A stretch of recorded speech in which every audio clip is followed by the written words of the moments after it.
तो अभी ये आरएनए क्या है, एंटीसेंस क्या है, ये हम पहले थोड़ा-सा समझ लेंगे।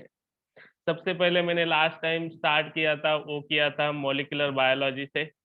अभी मॉलिक्यूलर बायोलॉजी से मैंने क्या स्टार्ट किया था, आपको तो पता है कि मैंने आपको बोला था अगर आपको ये समझना है तो आपको पहले एक central dogma of molecular biology ऐसा कहा जाता है, central dogma of molecular biology. तो सेंट्रल डोग्मा क्या है? क्योंकि ये सेंटर सभी चीजों का सेंटर है, इसलिए इसको centre centre dogma of molecular biology means ये मॉलिक्यूलर बायोलॉजी इस जो सब्जेक्ट है इसका सेंटर है। अगर ये आपको पता नहीं तो कुछ भी पता नहीं, अगर ये आपको समझ में नहीं आया तो पूरा मॉलिक्यूलर बायोलॉजी आपको कभी भी समझ में नहीं आएगा। इसलिए इसको कहा जाता है central dogma of molecular biology. अभी ये सेंट्रल डोग्मा क्या है? सबसे पहले सेंट्रल डोग्मा में 2 चीजें आती है। पहला पॉइंट आता है ट्रांसक्रिप्शन वाला, जो कि मैं बार-बार रिपीट कर रहा हूँ आपको, पिछले टाइम भी मैंने बोला है आपको और इस टाइम भी मैं आपको रिपीट कर रहा हूँ, क्योंकि यहाँ पे भी थोड़ा-सा वो पॉइंट रिपीट हो रहा है या फिर आने वाला है आगे। तो सबसे पहले आता है ट्रांसक्रिप्शन, दूसरा आता है ट्रांसलेशन। तो ट्रांसक्रिप्शन और ट्रांसलेशन क्या है? सबसे पहले हमें पता होना चाहिए ट्रांसक्रिप्शन और ट्रांसलेशन क्या है, और उससे भी पहले हमें कुछ चीजें पता होनी चाहिए। कोई क्या पॉइंट्स पता होने चाहिए? हमें पता होना चाहिए डीएनए के बारे में थोड़ा-सा, और थोड़ा-सा आरएनए के बारे में हमें पता होना चाहिए। तो थोड़ा-सा अगर हम डीएनए और आरएनए के बारे में डिस्कस करना चाहेंगे, तो आपको यहाँ से बता दूँ, डीएनए का लॉन्ग फॉर्म होता है डीऑक्सी राइबो न्यूक्लिक एसिड, और आरएनए क्या होता है? Ribo nucleic acid. ये होता है डीएनए और दूसरा होता है आरएनए। डीऑक्सी, या कुछ क्वेश्चन है आपको? क्वेश्चन होंगे तो आप बीच में पूछ सकते हो मुझे। हाँ, डीएनए का डीऑक्सी राइबो न्यूक्लिक एसिड और आरएनए का राइबो न्यूक्लिक एसिड। अभी कोई भी अगर पूछता है ये न्यूक्लिक एसिड, आपको एक लॉजिकल समझा देता हूँ। कुछ लोग हैं जिनको कुछ चीजें पता नहीं, तो यहाँ पे मैं बेसिक समझा देता हूँ। Nucleic acid, okay, deoxy, one oxygen less, okay, deoxy. Nucleic acid, it means it is present in nucleus, nucleus में प्रेजेंट है। यहाँ से एक लॉजिक समझ में आता है, तो डीएनए है वो न्यूक्लियस में प्रेजेंट है। अभी ये तो हमें समझ में आ गया। आरएनए राइबो न्यूक्लिक एसिड, ये भी न्यूक्लियस में प्रेजेंट है। तो जो सेल है, cell is basic structural and functional unit of living organism. Cell तो पता है, सेल के सेल ऑर्गेनेल होते हैं, सेल के टाइप है प्लांट सेल, एनिमल सेल, और जो है सेल में सेल ऑर्गेनेल से। अभी सेल ऑर्गेनेल जो है उसमें हमें पता है कुछ माइटोकॉन्ड्रिया है। प्लांट और एनिमल का अगर थोड़ा सा मिक्स करके देखें तो माइटोकॉन्ड्रिया, क्लोरोप्लास्ट, फिर हमें पता है साइटोप्लाज्म है, फिर गोल्गी बॉडीज है, फिर एंडोप्लाज्मिक रेटिकुलम है, ये सभी सेल ऑर्गेनेल है। अभी उसमें एक सेल ऑर्गेनेल आता है न्यूक्लियस, जिसको हम कहते हैं सेंटर, ओके, सेंटर में है।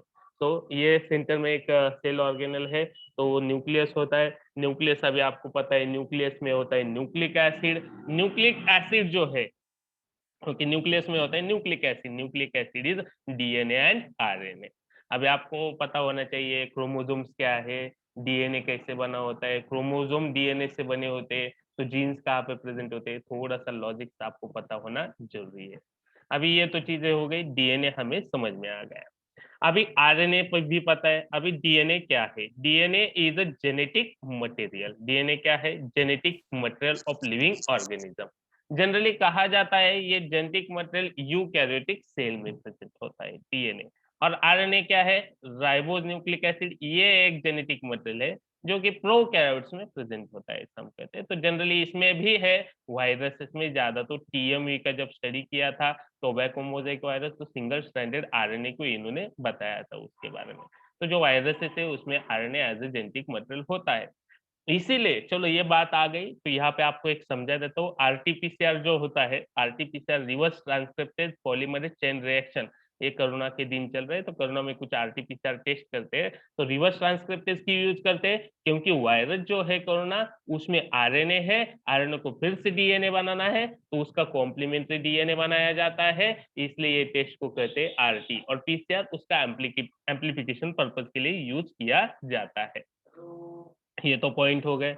अभी डीएनए हमें पता है, आरएनए पता है, अभी डीएनए जो है, डीएनए का ट्रांसक्रिप्ट होता है तो एमआरएनए फॉर्म होता है, ये हमें पता है। अभी आरएनए के टाइप अगर कोई पूछेगा तो एमआरएनए है, आरआरएनए है और टीआरएनए है।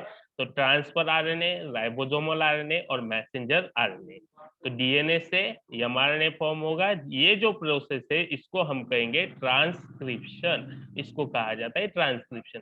अगर डीएनए से डीएनए फॉर्म होता है तो इसको हम बोलेंगे DNA to DNA, then it is called as a replication, that is exact copy. अभी यहाँ तो समझ में आ गया। अभी हमें अभी यहाँ पे ओके पॉलीमरेज एंजाइम यूज किया जाता है। अभी एमआरएनए से जब भी प्रोटीन सिंथेसिस होता है, प्रोटीन कैसे सिंथेसिस होगा, अमीनो एसिड की चेन होगी, उससे प्रोटीन सिंथेसिस होगा।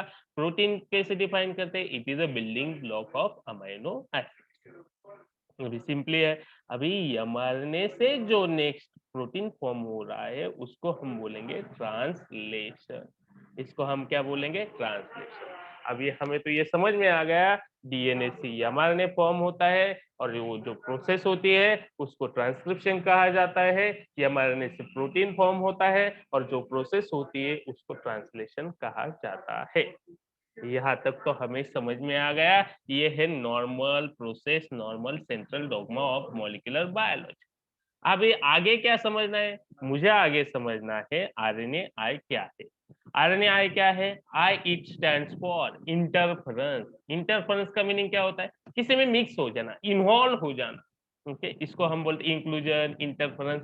तो आरएनए कहीं पे तो इन्वॉल्व हो रहा है और उसकी वजह से कुछ तो अलग एक्शन हो रहा है, अलग कुछ तो दिखाई दे रहा है। तो ये हो गया आरएनए आई। आरएनए आई समझ में आ गया, थोड़ा सा समझ लो अच्छे से। आरएनए आई, आई का मतलब होता है इंटरफेरेंस, इंटरफेरेंस मींस इन्वॉल्वमेंट, ये इन्वॉल्वमेंट यहाँ पे होता है। अभी आरएनए इंटरफेरेंस, इसके बारे में सबसे पहले एक साइंटिस्ट ने इसके बारे में बोला था और वो साइंटिस्ट था, एक था मेलो और दूसरा था फायर।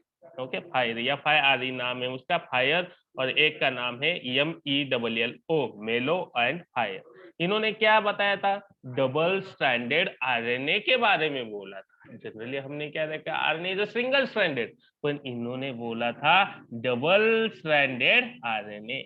और अभी डबल स्ट्रैंडेड आरएनए क्या करता है, हमने ये देखा है पिछले कुछ स्लाइड्स में, एप्लीकेशन ऑफ वायरल प्रोटीन में। Single stranded DNA, double stranded RNA, single stranded RNA, ये हम देखा था वहां पे कुछ परसेंटेज के बारे में लिखा था टोटल प्लांट वायरसेस में।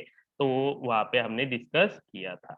ओके, तो अभी इन्होंने क्या कहा है, ये जो है double stranded RNA, simply normal, आपको पहले ध्यान समझ लो, डीएनए से एमआरएनए, एमआरएनए से प्रोटीन, ये नॉर्मल है। लेकिन डबल स्ट्रैंडेड आरएनए जब भी आता है यहाँ पे इंटरफेयर करता है, इनहिबिट करता है। समझो, इनहिबिट किया तो प्रोटीन फॉर्मेशन नहीं हो रहा है। डबल स्ट्रैंडेड आरएनए बोल रहा हूँ मैं, डीएनए के बारे में नहीं बोल रहा हूँ। मैं बोल रहा हूँ डबल स्ट्रैंडेड आरएनए के बारे में। डबल स्ट्रैंडेड आरएनए जब भी आता है तो इनहिबिट करता है, एक एक्शन, ये फंक्शन रुकवा देता है। वो फंक्शन रुकवा देता है एमआरएनए से प्रोटीन सिंथेसिस का, और जिसको हम कहते हैं ट्रांसलेशन। तो यहाँ पे क्या हुआ, ट्रांसलेशन इनहिबिट हुआ है। तो इसको हम कहेंगे RNAi टेक्निक्स।